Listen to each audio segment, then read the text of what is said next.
اچھا، اس کے علاوہ اب آپ دیکھیں کہ مامون کے ہم کارنامے جب دیکھتے ہیں تو ترقی و خوشحالی کی بات کرتے ہیں کہ مامون کے دور جب کوئی نظام میں حکومت بہترین ہوتا ہے، حکمران ایک باخبر الرٹ اور منتظم اچھا ہوتا ہے، امن و امان کی صورتحال اچھی ہوتی ہے، تو ظاہر ہے عوام کی ترقی اور خوشحالی کے راستے بھی کھلتے ہیں۔ مامون کے عہد میں بھی یہ سچویشن تھی کہ تجارت جو ہے وہ ترقی پر تھی۔ بغداد ایک علمی، ادبی اور تہذیبی مرکز تھا اور ایک تجارتی منڈی کی حیثیت اختیار کر چکا تھا۔ یہاں دنیا بھر کی مصنوعات ہر وقت موجود ہوتی تھیں اور بغداد کی رونق اور آبادی میں اضافہ ہو چکا تھا۔ آبادی تقریباً 10 لاکھ تک تھی۔ اندرونی اور بیرونی تجارت زوروں پہ تھی۔ مسلمان تاجر جو ہیں یورپ، ایشیا اور افریقہ اور چین کی منڈیوں تک چھائے ہوئے تھے۔ اسی وجہ سے، اس طرح کی وجہ سے مامون کا دور خلافت عباسیہ کا بہترین دور، زرعی دور کہلاتا تھا۔ تو مامون کے عہد میں آپ کو عوام ایک ترقی اور خوشحالی اور عوام جو ہیں وہ خوشحال نظر آتے ہیں۔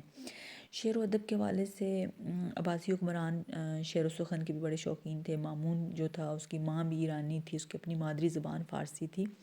تو مامون کے عہد میں کہتے ہیں کہ فارسی زبان اور ادب کو بہت فروغ ہوا اور شعراء اور ادیب جو تھے وہ منہ مانگے انعام حاصل کرتے تھے۔ چنانچہ مامون کے دور میں دولت طاہریہ قائم ہوئی، جس نے فارسی زبان و ادب کی شاندار خدمات انجام دی اور فارسی زبان کو اپنی عظمت رفتہ واپس ملی۔ فارسی زبان کا پہلا قصیدہ کہتے ہیں مامون کے دربار میں پڑھا گیا۔ مامون کا اپنا بیٹا عباس جو مرو کا حکمران تھا، اس نے بھی فارسی کی بڑی ترقی کے لیے اقدامات کیے۔ تو اس طرح فارسی زبان و ادب کی فروغ ہوا، شعر و ادب میں بہت ترقیاں ہوئیں، نئی نئی آپ کہیں نا سخن جو ہے وہ سامنے آئے۔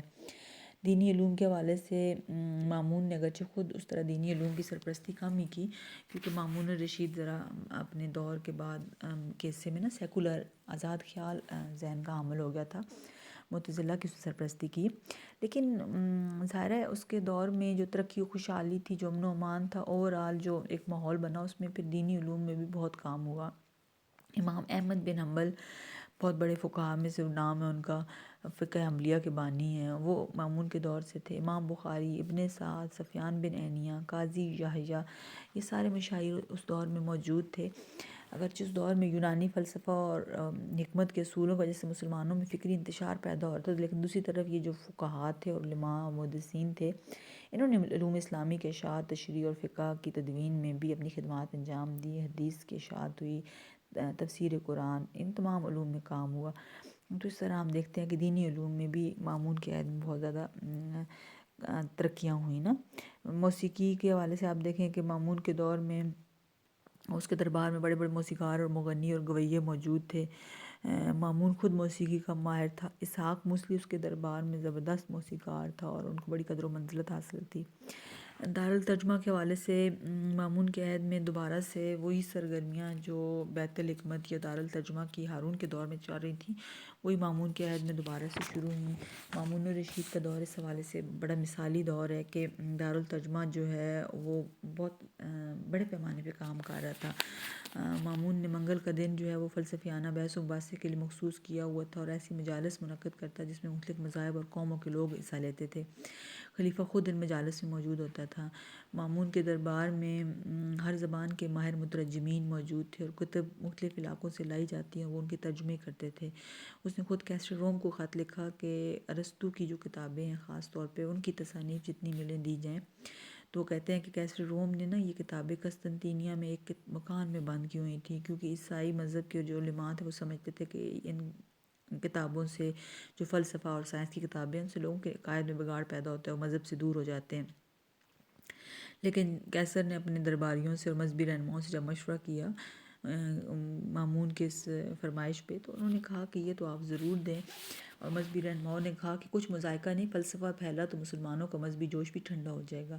لیکن ظاہر ہے مامون کے دور میں ہم دیکھتے ہیں کہ بقراط، افلاطون، جالینوس، ارسطاطیلس اور بطلیموس، یہ جو فلاسفرز تھے یونانی، ان کی کتب یونانی سے عربی میں ترجمے میں آئیں۔ یعقوب بن اسحاق کندی، سہل بن ہارون، یوحنا بن البطریق، حنین بن اسحاق، یوحنا بن ماسویہ، قسطہ بن لوقا، ماشاء اللہ، بان، ثابت بن قرہ، عمرو بن فرخان، طبری، ابو حسان خوارزمی، یحییٰ بن ابی منصور، یہ سارے منصور کے دور کے نا مترجمین تھے۔ اور اس کے دور میں عربی کی ایک باقاعدہ لغت بنائی گئی جو کہ خلیل بن احمد بصری نے ترتیب دی تھی۔ تو ان مترجمین کے نام امپورٹنٹ جو ہیں وہ آپ یاد رکھیے گا بیٹا، آبجیکٹیو میں ان کے بارے میں ظاہر کوشچن آتے ہیں۔ مامون کے دور میں فلسفے کے ساتھ ساتھ اور دینی علوم کے ساتھ علم طبیعیات یعنی فزکس اور ستاروں پہ علوم پہ اور دیگر جو فزیکل سائنسز کے علوم ہیں ان میں ترقی ہوئی۔ ان میں جو بڑے نام ہیں، ابو موسیٰ فرحان طبری کا نام تھا جو علم حیات اور نجوم کا ماہر تھا۔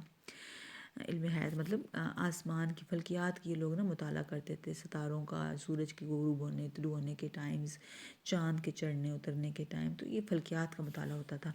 جبرائیل بن بختشو جو تھا وہ مامون کا ذاتی طبیب تھا اور اس نے طب پہ کئی کتابیں لکھیں۔ اس طرح محمد بن موسیٰ خوارزمی نے ریاضی پر ایک جبر و مقابلہ پر ایک کتاب لکھی جس کے اصول آج تک تسلیم کیے جاتے ہیں، الجبرا کے اس کو بانیوں میں شمار کرتے ہیں، ٹھیک ہے۔ مامون کے دور میں سائنسی ترقی ہوئی تو اس حوالے سے شماسیہ کے مقام پر صحرا میں ایک بہت بڑی رصدگاہ تعمیر کی گئی جس میں نا اجرام فلکی کا، چاند، سورج، زمین، ان اجرام کا نا مطالعہ کیا جاتا تھا، اور ریاضی دانوں کی مدد سے آلات رصدیہ بنائے گئے۔ آلات رصدیہ یعنی ایسے آلات جن سے اجرام فلکی، سورج، چاند وغیرہ کا نا مطالعہ بہتر طور پہ کیا جاتا ہے، باقاعدہ ریٹن فارم میں ان کی ایک ایک گردش اور ان کے آنے جانے کا اور اس کے زوال کا ٹائم رکھے جاتے، سورج گرہن، چاند گرہن وغیرہ کو سائنسی بنیادوں پہ مطالعہ کیا گیا۔ تو اس طرح مد و جزر یعنی آسمان، چاند کے چڑھنے سے جب چاند پورا ہوتا ہے نا تو سمندر میں لہریں جو ہوتی ہیں وہ بہت تیز ہو جاتی ہیں، تو وہ اس کو مد و جزر بولتے ہیں۔ تو مد و جزر ہے، زلزلے وغیرہ ان کے بارے میں مفید معلومات حاصل ہوئیں۔ ایک رصدگاہ بنائی گئی جس میں مختلف سورج، چاند وغیرہ کے نا حساب رکھے گئے، سارا گرمیوں سردیوں کے موسم میں جو ان کی فرق پڑتا ہے تو ساری چیزوں کے حساب سائنسی بنیادوں پر رکھے گئے۔ پھر اسی طرح مامون کے دور میں مشہور ریاضی دان محمد بن موسیٰ خوارزمی جو تھا اس نے کرۂ ارض کی پیمائش کی اور زمین کے طول بالد اور عرض بالد کو معلوم کر کے حساب لگایا کہ زمین کا محیط جو ہے 24,000 میل ہے۔ مامون نے ظاہر ہے یہ اس دور میں آج کے سائنسی آلات کے بغیر تجربہ کیا گیا تھا اور کسی حد تک ٹھیک بھی تھا۔ اس طرح مامون کے عہد میں ابو الحسن نامی ایک حیات دان تھا، اس نے دوربین ایجاد کی، انسانی تاریخ کی پہلی دوربین تھی۔ یہ تو بیٹا مامون کے دور کے کارنامے اور ترقیاں اور اس کے کارہائے نمایاں، ان کو آپ اچھی طرح پڑھ لیں۔ آج کا یہی ہمارا ٹاپک ہے، مامون کے عہد میں ایرانیوں کے اثرات پڑھتے ہوئے اور مامون کے کارہائے نمایاں یا سنہری دور کیوں کہتے ہیں، ٹھیک ہے۔ مامون کے دور کو جو سنہری دور کہا جاتا ہے وہ اس میں اس کا امن و امان ہے، عدل و انصاف اور امور ملکی سے باخبری ہے، حسن انتظام ہے، ترقی و خوشحالی کا دور تھا، شعر و ادب میں ترقی ہوتی ہے، دینی علوم کی بات ہے، موسیقی ہے، دارالترجمہ ہو جاتا ہے، پھر ٹھیک ہے، سائنسی علوم ہے، رصدگاہ کا قیام ہے۔ یہ خاص طور پہ آپ نے یاد رکھنے ہیں، کس نے زمین کی پیمائش کی، پہلی دوربین کس نے ایجاد کی تھی، کون سے مشہور مترجمین تھے، ٹھیک ہے۔ موسیٰ خوارزمی کی کتاب جبر و مقابلہ پر جو یہ کتاب اس نے لکھی تھی وہ اکثر پوچھی جاتی ہے، تو یہ آپ نے ضرور یاد رکھنے ہیں، یہ آپ کے سارے آبجیکٹیو میں بھی آتے ہیں اور ویسے سبجیکٹیو بھی امپورٹنٹ کوسچن ہے۔